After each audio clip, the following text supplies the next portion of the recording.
Welcome to Family Awareness from Nour Al Sharq TV. Since our talk show relates all the subjects we discuss between the West and the East. Today's talk show is about families who travel from a country to another country in order to live in a good way, or they think they live in a better way. Those who have the power and those who see that they can live in another country or another place on the earth of a mission they have. We will have Professor and Pastor Lyall Armstrong with us. Lyall Armstrong, welcome to Family Awareness Talk Show.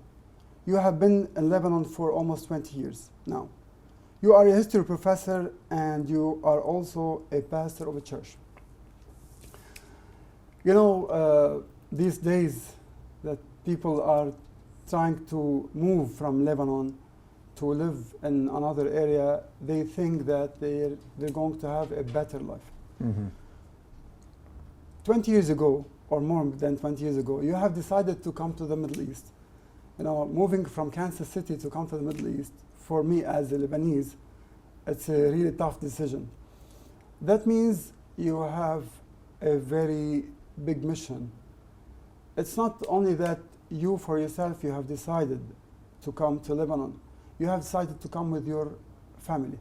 Can you tell us about how you made this decision and how you started this a new trip of life? Certainly. Well, first, thank you for having me on today. It was a big decision. I think anytime someone moves or takes his family or her family from one country to another, there needs to be some compelling reason in order to do that. And for us, it was a strong conviction that we have an obligation to share the message of Jesus Christ, which is essentially to love God and to love our neighbors.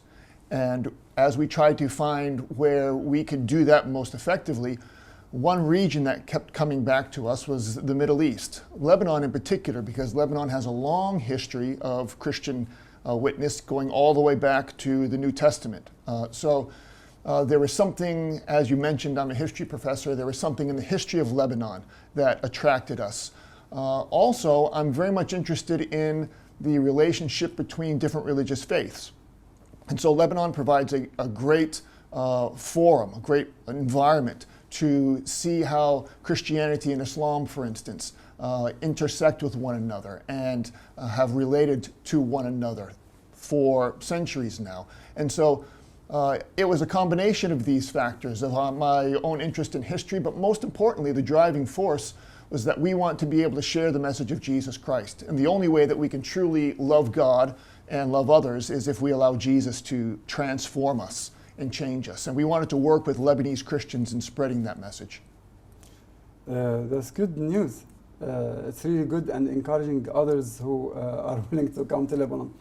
But you know, there's the diversity between the United States, the life you have been raised, you know, your father and your family, your mother, and the way you have been raised.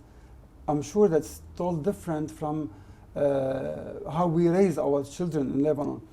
And since you come to Lebanon, you got mixed so fast in the Lebanese community, especially because you are very good in Arabic and in the Lebanese Arabic, you and your wife.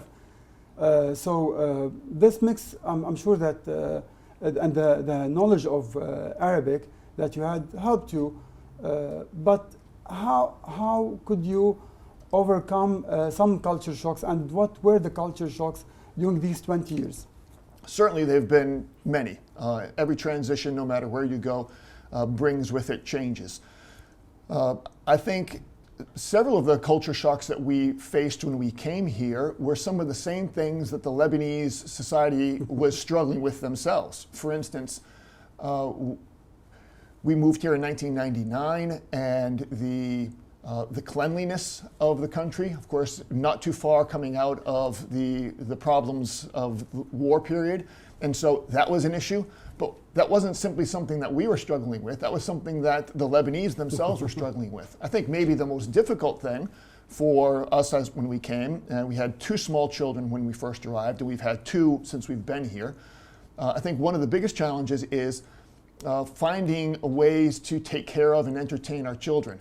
And we are not any different than the Lebanese. All of our Lebanese friends who had children of the same age, one of the constant questions we had is, what are we going to do to try to entertain our kids? So I think those are issues. However, I think sometimes we look at culture shock and we look at it negatively. There are some positive aspects to culture shock. We could go someplace else and be exposed to ways of doing things that we may not have done it in our own country, but those are good things. Let me give you a great example here in Lebanon, and that is the hospitality that the Lebanese have. When we came here, we were not accustomed to the great generosity and hospitality that is shown here in Lebanon. And it has really transformed us. It has changed us. It has made us have a different perspective even on our own culture in the United States. Now, as you said, I've been here for 20 years. My children are all grown. Some of them are back living in the United States. And the thing that they point out the most that they miss about Lebanon is the connection we have here with others. And the hospitality, the generosity, the willingness to care for one another and give to one another. And they are recognizing in the United States that that is not as common as they found here. So yes, there's been some challenges in moving here. However, we've also seen some very good things that have changed us for the better, and we are grateful for that. The good things, in fact, outweigh the bad. You know, when you go from Beirut to the south, for me as a Lebanese, I feel like I'm meeting different people, different traditions. And the same happens when you go to the north, when you go to Akkar or to Psharri or to Bika. You know, in a very small country, you feel that you are moving to another country.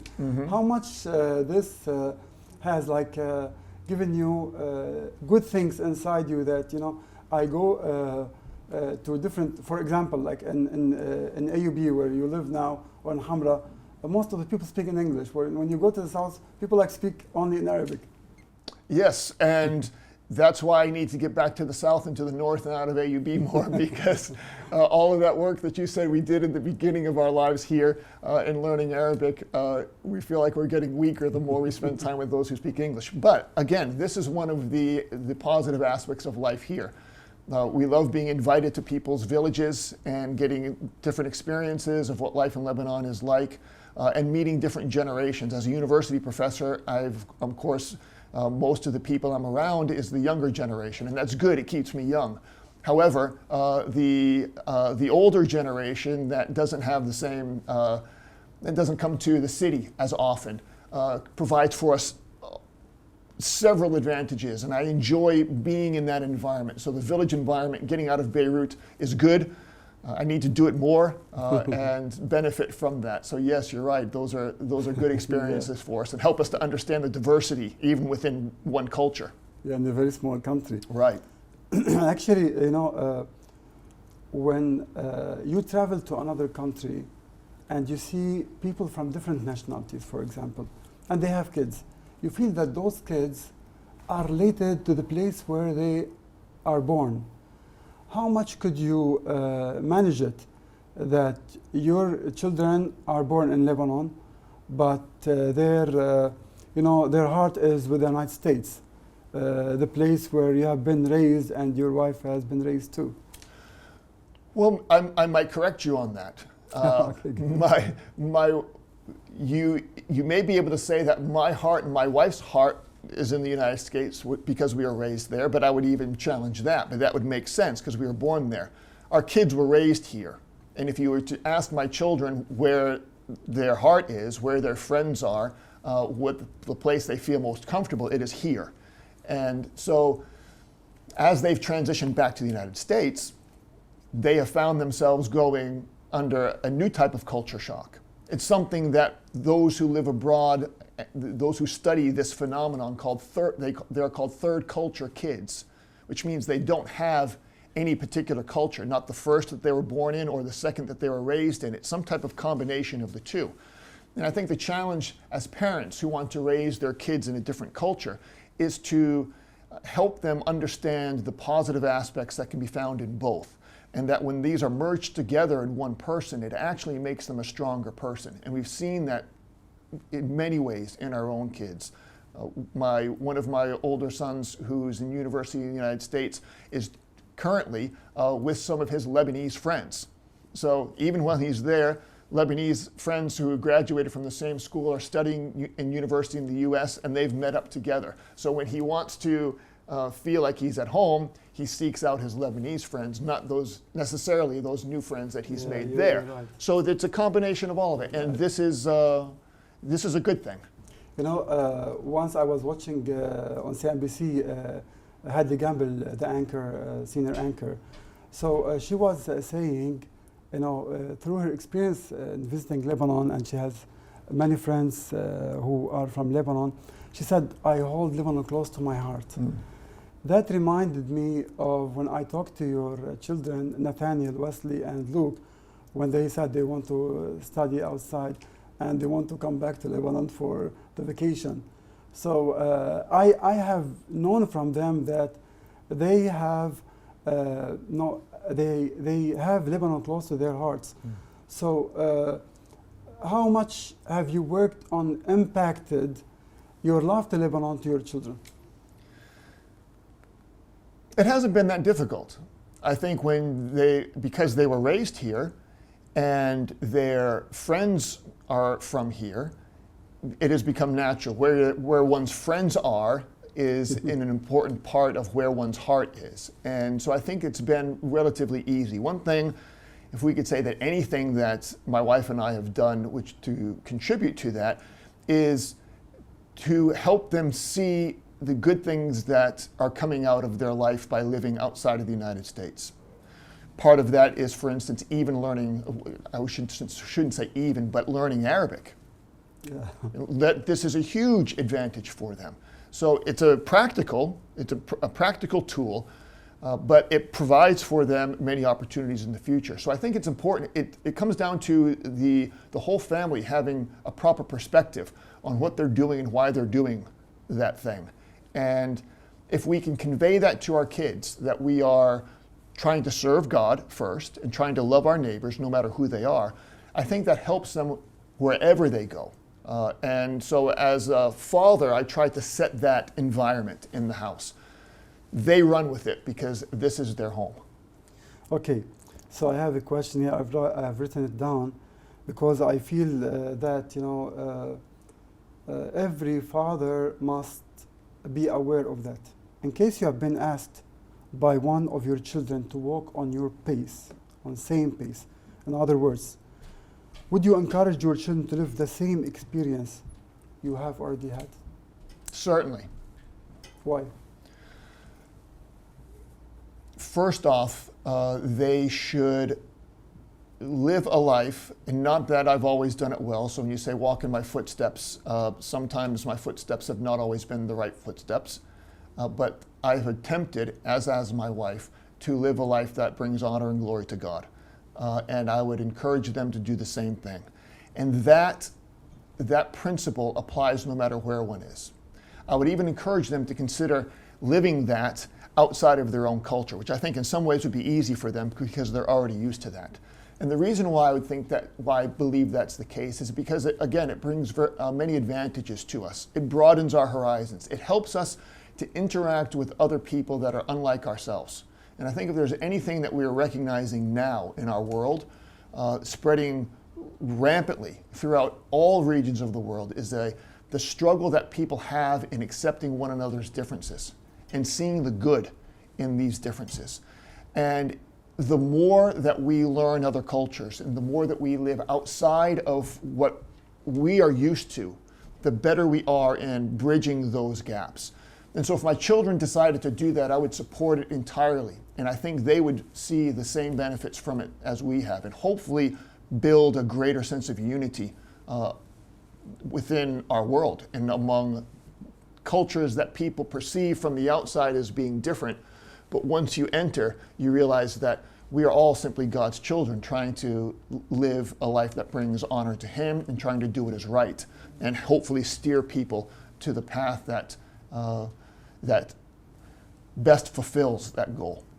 Okay, you know, during your pastoral life, you have received many people to come without an appointment at your house. Because you know, when we are friends, we become like brothers and sisters. So the Lebanese culture. So if I have a problem, I can come to your house without an appointment. So how much did that bother your wife or your children? Because you know the customs that you follow in the United States, that I have to take an appointment in order to visit my friend. Right. While in Lebanon, I don't need an appointment. Right. Well, if we had time, if the interview was longer, I could tell you one story after another about that. I think it was more difficult in the early period when we first came, and that was because especially for my wife, because we had small children, and any mother who has small children understands that when guests come, the place is a little bit chaotic, kids are running around, it's not as ordered as you may want it to be. However, recognizing that we're not the only one in that situation, that if we do likewise to another friend of ours, they're in that situation, that helped temper this challenge. But yeah, certainly it is different. But several of my Lebanese friends who go to the United States, when they come back, they say, I miss the fact that people can just go to one another's house and be welcomed. So again, yeah, it is certainly different than what we are used to in the US or in the West in general. But those who come here and live here for a while, foreigners that we've talked to, this is one of the things that they point out that they appreciate about this culture, that we still have this ability to interact with one another. Now we found when you live in a city, in a large building, in an urban environment, sometimes you don't meet your neighbors as well as you would, say, if you're living in the village. So it is a strange phenomenon. However, we appreciate the openness that we have here. So you can come whenever you want to without an appointment. Thank you. I know that. You know, being a pastor is also being a human. You know, because, you know, we are friends, we've been friends for a long time now. And I know that you have received many people at your house. The issue now is that you have been working as a professor for a long time.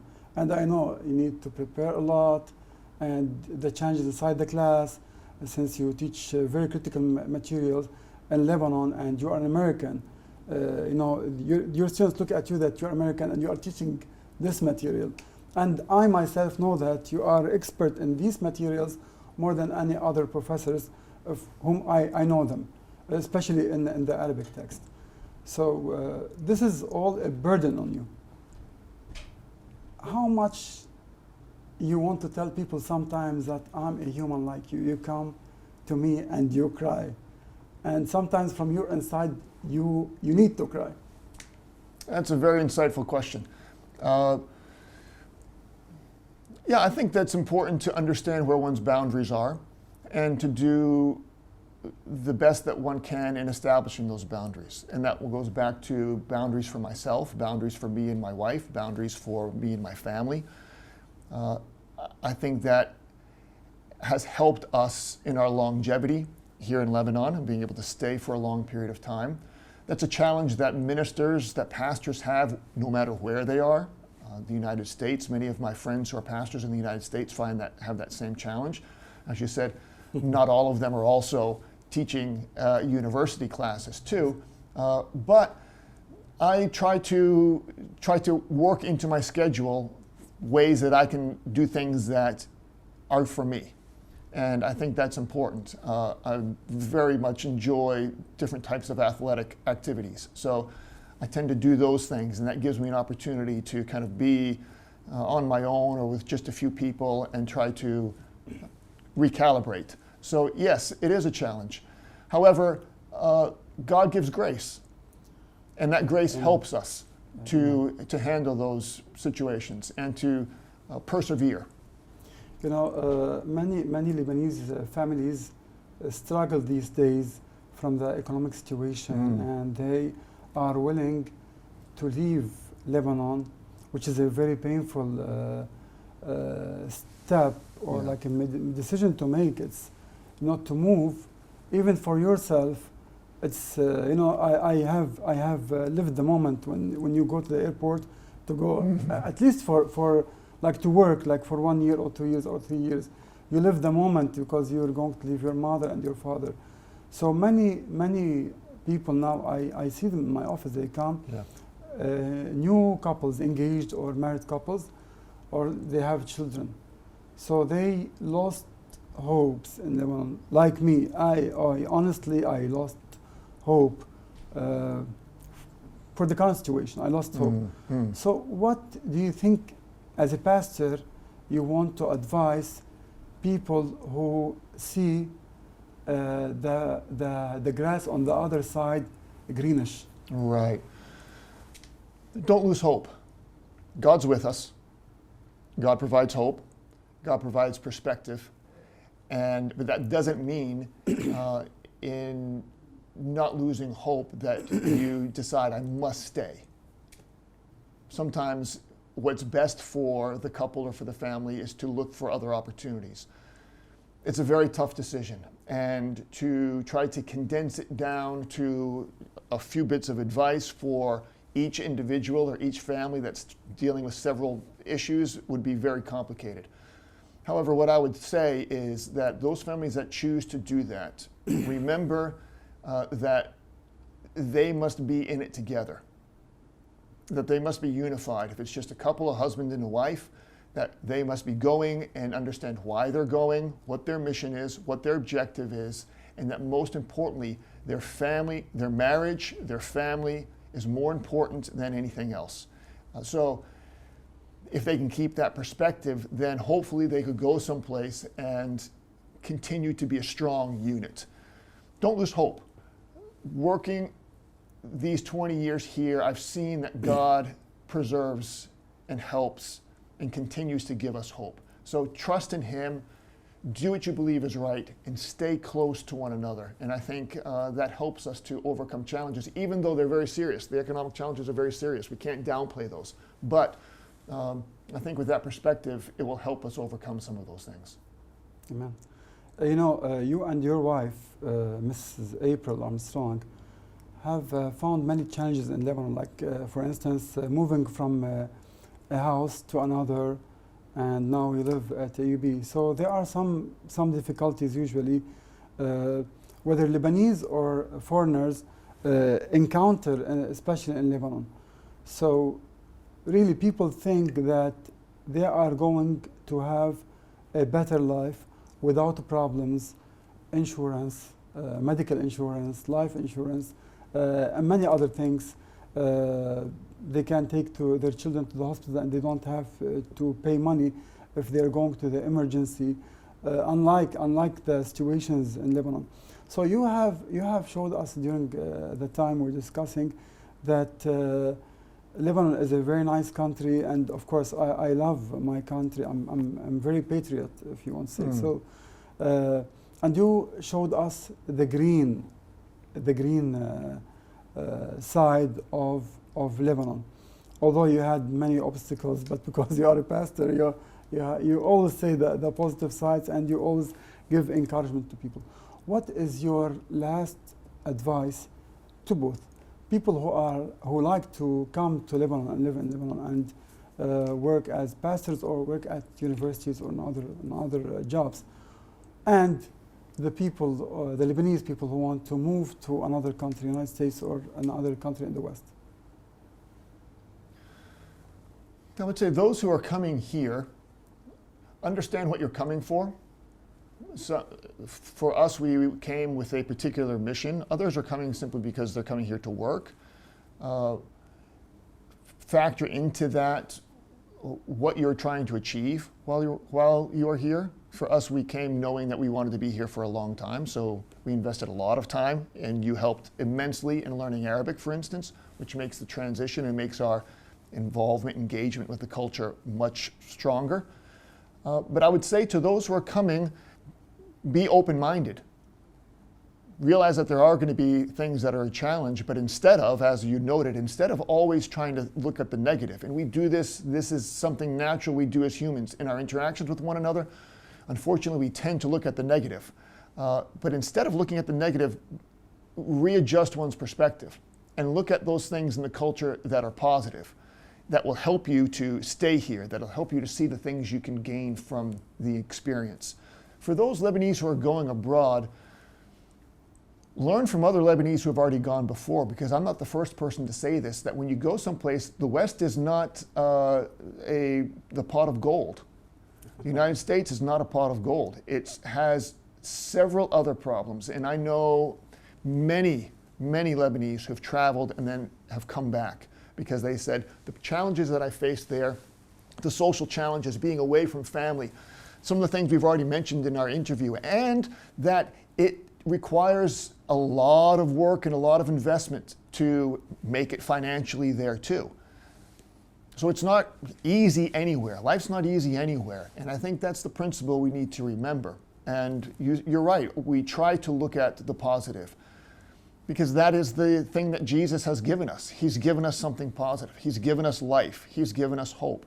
And if we spend our lives looking at the negative and the challenges, we will only perpetuate a depression and an anxiety that is not beneficial for us. So those who are going abroad,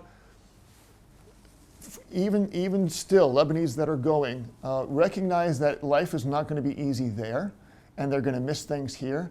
But if they understand that that's what's best for their family, then do what is best for your family, that they would grow, most importantly, that they would grow and honor God in that decision. So I hope that we will find Lebanese not traveling. I hope that we will find the situation here improving, and that we can all benefit from that. And in the meantime, let us trust in the Lord and let Him guide us to what He wants from us. Thank you so much, Professor Armstrong, for joining us in this episode, which is a very important topic when we make decision to move from our country to another country, which is a very vital part of our lives. Thank you so much. Thank you so much for watching us.